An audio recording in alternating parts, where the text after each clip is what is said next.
Chicken biryani mutton biryani তো অনেক খেলেন, তাহলে বাদে যায় কেন নিরামিষ পনির বিরিয়ানি? তবে হ্যাঁ, এই নিরামিষ বিরিয়ানির স্বাদ কিন্তু মুখে লেগে থাকবে। নমস্কার বন্ধুরা, আমার চ্যানেল নতুন স্বাদে আপনাদের সবাইকে স্বাগত। আজকে আমি আপনাদের সঙ্গে শেয়ার করব নিরামিষ পনির বিরিয়ানি। চলুন রেসিপিটি শুরু করা যাক। চ্যানেলে প্রথমবার হলে চ্যানেলটিকে অবশ্যই সাবস্ক্রাইব করে দেবেন আর পাশে থাকা বেল আইকনটি অন করে দেবেন। আমি এখানে 500 গ্রাম দেরাদুন রাইস নিয়েছি। চালটাকে 5 থেকে 6 বার জল পাল্টে পাল্টে পরিষ্কার করে ধুয়ে 5 মিনিট ভিজিয়ে রেখেছি। আর একটা হাঁড়িতে কিছুটা জল গ্যাসে বসিয়ে জলের মধ্যে 2 চামচ নুন, 3টে এলাচ, 2 টুকরো দারচিনি, 1টি তেজপাতা, 4টি লবঙ্গ, 2টো গোলমরিচ ও 1 চামচ সাদা তেল দিয়ে জলটাকে ফুটতে দেব। জল ফুটে এলে গোটা গরম মশলাগুলোকে একটা ছান্তা দিয়ে ছেঁকে তুলে নিয়ে চালগুলো হাঁড়িতে ঢেলে দিলাম। চালটাকে 70% মতো ফোটাবো, এর বেশি ফোটাবো না। বিরিয়ানি যখন দমে দেবো তখন চাল ঘেঁটে যাবে। চাল 70% কুক হয়ে গেছে, এবার ছেঁকে ফেলবো। একটা মাঝারি সাইজের ফুলকপি কেটে ধুয়ে পরিষ্কার করে রেখেছি। গ্যাসে প্যান বসিয়ে কিছুটা জল দিয়ে তার মধ্যে নুন ও হলুদ গুঁড়ো দিয়ে কেটে রাখা ফুলকপিগুলোকে 2 মিনিট ভাপিয়ে নেব। এতে ফুলকপিতে যদি পোকা থাকে সেটা বেরিয়ে যাবে। এখানে 4টে মাঝারি সাইজের আলু আগে থেকে সেদ্ধ করে রেখেছি। সেদ্ধ আলুর খোসা ছাড়িয়ে বড় সাইজের টুকরো করে একটা কাঁটা চামচ দিয়ে ফুটো করে নিচ্ছি, যাতে নুন ভালো মতো ঢুকতে পারে।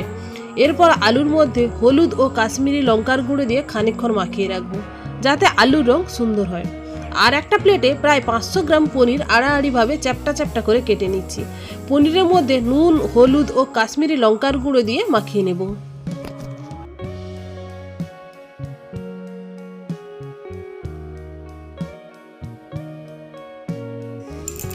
গ্যাসে কড়াই বসিয়ে বেশ কিছুটা তেল দিয়ে দিলাম। তেল গরম হলে গ্যাসের আঁচটা মাঝারিতে রেখে পনিরগুলোকে দিয়ে উল্টে পাল্টে হালকা ব্রাউন করে ভেজে নেব। পনিরগুলোকে খুব সাবধানে ভাজতে হবে, যেন ভেঙে না যায়। আমি এখানে পনিরগুলোকে জলের মধ্যে চোবাবো না, এই পনিরটা এমনিতেই বেশ নরম ও স্পঞ্জি।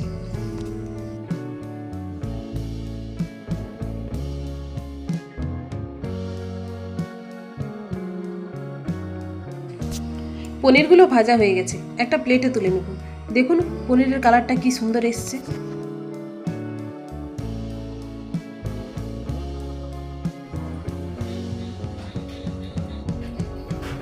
সেই তেলের মধ্যে ভাপিয়ে নেওয়া ফুলকপিগুলোকে দিয়ে ভেজে তুলে নেব।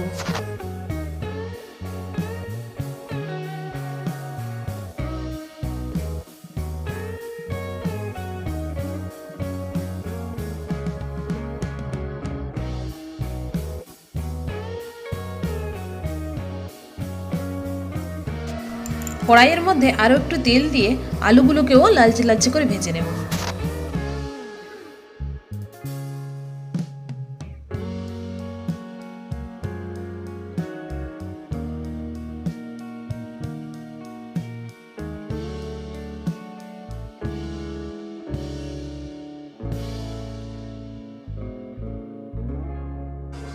আলুগুলো ভাজা হয়ে গেছে, এবার তুলে নেব।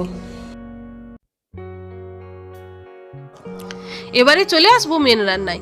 এই রান্নাতে সাদা তেল ব্যবহার করব, তবে কোনোভাবে সর্ষে তেল ব্যবহার করব না। কড়াইতে হাফ কাপ সাদা তেল ও 2 চামচ ঘি দিয়ে দেব। তারপর 6টি চেরা কাঁচা লঙ্কা ও 1 চিমটে হলুদ দিয়ে ঢাকা দিয়ে দেব, যাতে তেল এদিক ওদিক ছিটিয়ে না পড়ে।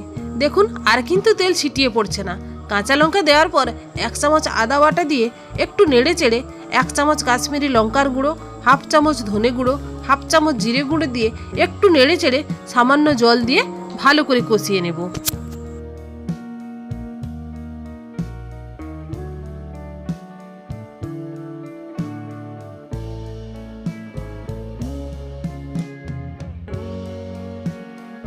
মশলা কষানো হয়ে গেছে, এর মধ্যে ফেটিয়ে রাখা টক দই 2 চামচ দিয়ে ভালো করে কষিয়ে নেব, যতক্ষণ না মশলা থেকে তেল আলাদা হয়। দেখুন মশলা থেকে তেল ছেড়ে দিয়েছে। এবার ভেজে রাখা ফুলকপি ও আলু দিয়ে ভালো করে মিশিয়ে নেব। এবারে বাড়িতে বানানো বিরিয়ানি মশলা দিয়ে কষিয়ে নেব।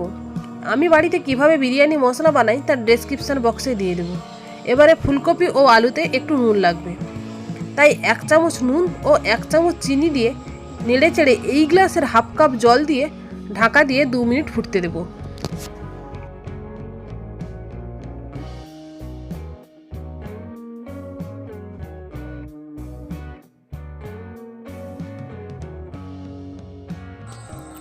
ফিরে এলাম 2 মিনিট পরে।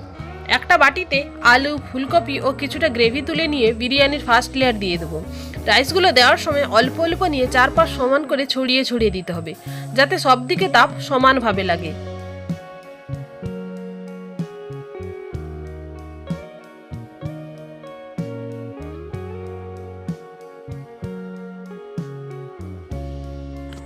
রাইসগুলো দেওয়া হয়ে গেছে।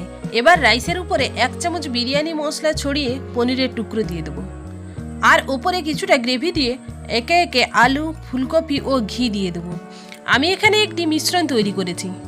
গোলাপ জল 2 ফোঁটা, কেওড়া জল 1 চামচ, মিঠা আতর 2 ফোঁটা আর কিছুটা কেশর গরম জলে ভিজিয়ে রেখেছিলাম। সবগুলো একসঙ্গে মিশিয়ে একটি মিশ্রণ তৈরি করে সেই মিশ্রণ দিয়ে বিরিয়ানির সেকেন্ড লেয়ার দিয়ে আরও 2 চামচ মিশ্রণটি দিয়ে 15 মিনিট লো আঁচে দমে দেব। দমে দেওয়ার সময় খেয়াল রাখবেন প্যানের উপরে ঢাকনা যেন ভালোভাবে সেট খায়, কোনোভাবে যেন ভাপ না বেরিয়ে যায়। সমস্যা হলে একটু আটা শক্ত করে গুলে ঢাকনার চারপাশ সেট করে দেবেন। এতে বিরিয়ানি ভালোভাবে কুক হবে, আর কুক ভালো হলে খেতেও ভালো হবে।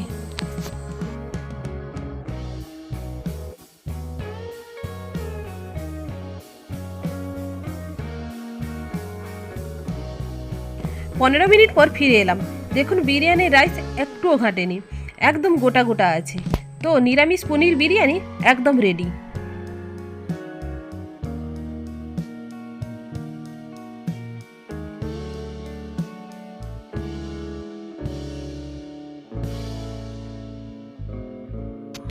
সত্যি বলছি, এইভাবে একবার নিরামিষ বিরিয়ানি বানিয়ে খান, দেখবেন চিকেন মটন বিরিয়ানি আর খেতে ইচ্ছে করবে না।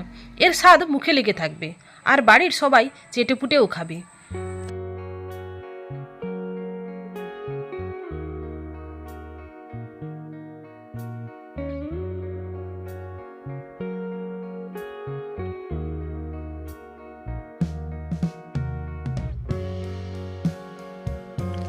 রেসিপিটি কেমন লাগলো প্লিজ কমেন্ট করে জানাবেন, আর একটা লাইক করে দেবেন।